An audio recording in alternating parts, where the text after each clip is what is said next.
এসব বড় বড় পাথর হাজার হাজার কেজি, অনেকটাই টনের মতো ওজন আছে। এসব টনকে টন পাথর কিন্তু আমাদের জন্য ব্যবহার উপযোগী ছোট ছোট পাথর করে ক্রাশার মেশিনের মাধ্যমে, আমার পিছনে দেখতে পাচ্ছেন যে ক্রাশার মেশিন, এই ক্রাশার মেশিনের মাধ্যমে এইভাবে কিন্তু প্রথমে ভেঙে ফেলে, এই যে পাথরগুলা ভাঙবে এইভাবে কিন্তু, এই যে ব্ল্যাক স্টোন বলে যেটা, এটা দিয়ে কিন্তু ব্ল্যাক স্টোন হয়, আবার হোয়াইট স্টোন হয়। এইসব মানে একই পাথরের মাধ্যমে হোয়াইট স্টোন, কোল্ড স্টোন বা ব্ল্যাক স্টোন হয়। এভাবে কিন্তু এই যে বড় বড় ক্রাশার মেশিন আমার সামনে, এই যে একটা এখানে কিন্তু ক্রাশার মেশিন, এটা কিন্তু বাংলাদেশের সীমান্তবর্তী এলাকা ধোয়ানুয়া কামালপুর সীমান্তবর্তী বর্ডারে কিন্তু অবস্থান।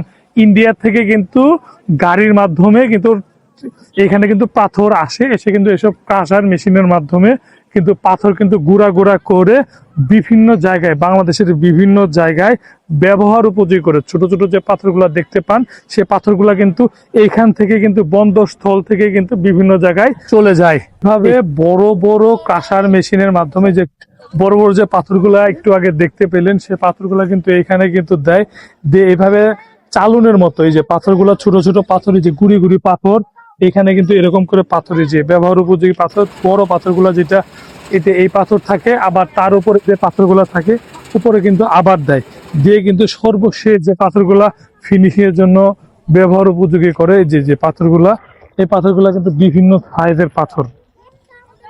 এই পাথরগুলা কিন্তু ব্যবহার উপযোগী বিভিন্ন জায়গায় যায়। আবার সব থেকে বড় জিনিস পাথরের যে যে গুঁড়ো, এই যে এটা হলো পাথরের যে ফিনিশিং, যেটা বালি বলে পাথরে, এটাও কিন্তু এক ধরনের পাথরের যে ড্রাস্ট বলে। এই পাথরগুলো কিন্তু এইভাবেই কিন্তু আমাদের জন্য ব্যবহার উপযোগী। অনেকেই কিন্তু জানেন না পাথর আসলে কিভাবে ভাঙে, আর পাথর কত বড় বড় সাইজের পাথরগুলা হয়, সেগুলো দেখানোর জন্য আজকে আপনাদের সাথে চেষ্টা করেছি।